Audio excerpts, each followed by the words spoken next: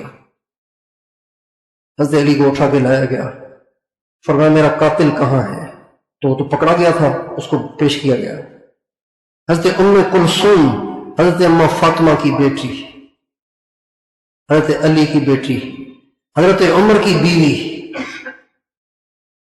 حضرت عمر حضرت علی کے داماد ہیں، پتہ ہے آپ کو؟ حضرت عمر حضرت علی کے داماد ہیں، حضرت فاطمہ کے داماد ہیں۔ حضرت اماں فاطمہ کی بیٹی، امام حسن حسین کی بہن حضرت ام کلثوم، یہ حضرت عمر کی بیوی ہیں۔ اگر حضرت عمر نے حضرت فاطمہ کے گھر کو جلایا ہوتا تو حضرت علی اپنی بیٹی دے دیتے ان کو؟ اتنے بزدل نہیں تھے کم از کم شیر خدا۔ ایسے ہی خواہ مخواہ پتہ نہیں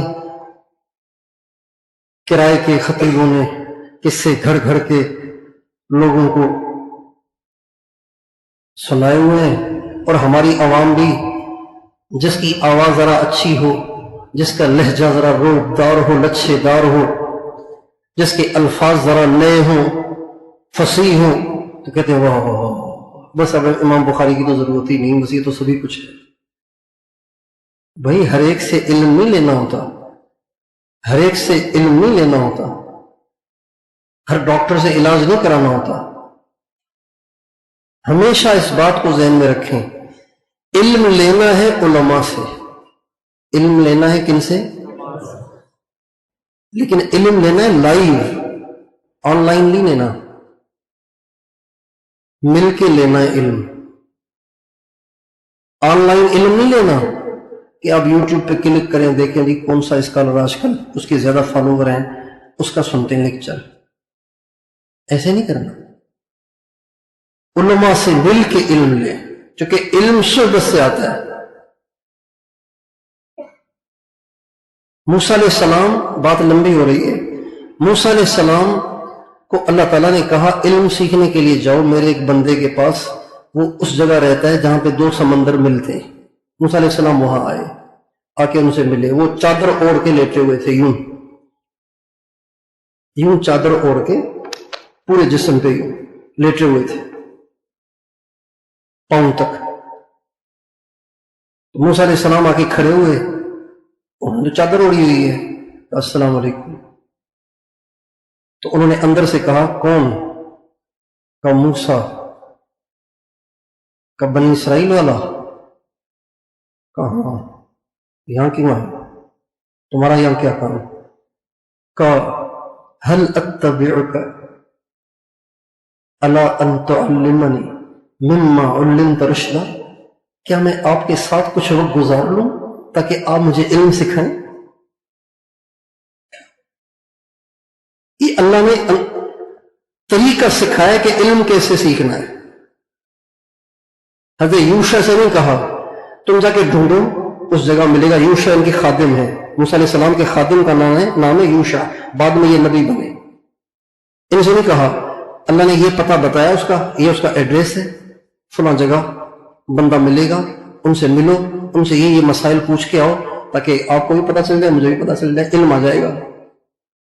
موسیٰ علیہ السلام کو خود سفر کرایا،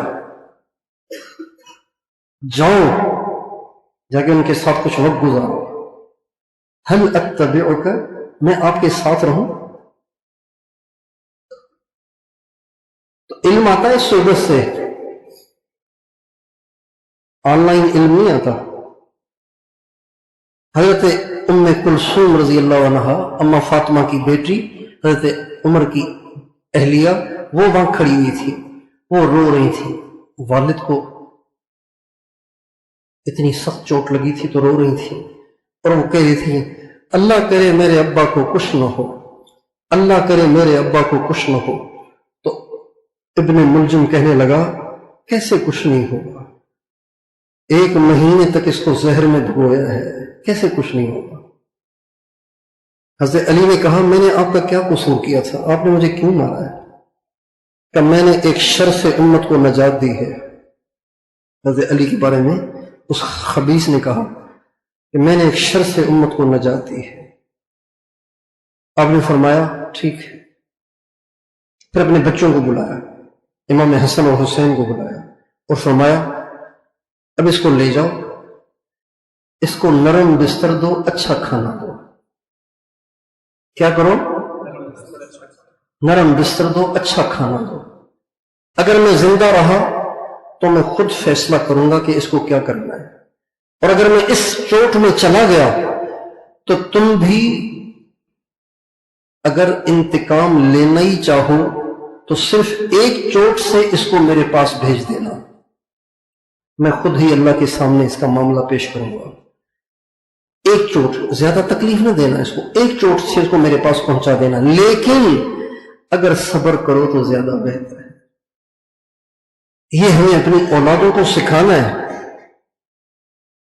انتقام کی آگ ہر انسان میں ہوتی ہے، بچپن میں اگر ماں باپ اس آگ کو ٹھنڈا کر دیا کریں، بجھا دیا کریں کہ آئندہ اس کے دل میں انتقام کا جذبہ اٹھے ہی نہیں، یہ بہت بڑی بات ہے۔ بچپن سے ان کی یہ تربیت ہو کہ انتقام نہیں لینا۔ حدیث میں آتا ہے من تقم لنفسه قط، نبی کریم صلی اللہ علیہ وسلم نے ساری زندگی ایک مرتبہ بھی اپنی ذات کے لیے کسی سے انتقام نہیں لیا، پوری زندگی ایک دفعہ بھی نہیں لیا، قط ایک دفعہ بھی انتقام نہیں لیا۔ اور اگلی بات یہ کہ ان ذلک من عزم الامور، اپنے بچوں کو یہ بھی سمجھائیں کہ یہ جو نیک اعمال ہیں نا، ان کی بڑی قیمت ہے۔ دنیا تو گھٹیا ہے، قیمت تو اصل میں عمل کی ہے۔ ان ذالک، ذالک جیسے دور کے لیے آتا ہے ویسے ہی قریب والی چیز کے لیے بھی آتا ہے، جبکہ وہ بہت بڑی، بہت بڑھیا، بہت عظیم شان ہو، چاہے وہ قریب ہی ہو، مگر چونکہ عظیم شان ہے تو اس کے لیے بھی یہ ذالک آتا ہے۔ تو بات تو ابھی کی ہے، اشارہ تو قریب کی طرف ہے، لیکن چونکہ وہ قریب والے اعمال بہت عظیم شان ہیں، اس لیے فرمایا ان ذالک، یہ جو عظیم شان کام ہے نا، یہ وہ ہیں جن کا اللہ نے اپنے بندوں کو حکم دیا ہے اور جن پر بڑے اجر کا وعدہ ہے۔ تو اپنی اولادوں کے دلوں میں کس کی قیمت ڈالنی ہے؟ بولیے، عمل کی قیمت ڈالنی ہے، پیسے کی قیمت نہیں ڈالنی، دنیا کی قیمت نہیں ڈالنی۔ بچے سے دنیا کی چیز کا نقصان ہو جائے، کہو قدر اللہ وما شاء فعل، کوئی بات نہیں، لکھا ہوا تھا، آئندہ خیال کرو، دھیان سے چلا کرو۔ لیکن عمل چھوٹ جائے تو فوراً آپ پریشانی کا اظہار کریں، کیا کر دیا، یہ تو بہت بڑا نقصان ہو گیا، بیٹا اب یہ کیسے ہوگا؟ عمل کی ان کے دلوں میں عظمت ڈالنا۔ اگلی باتیں انشاءاللہ زندگی رہی تو کل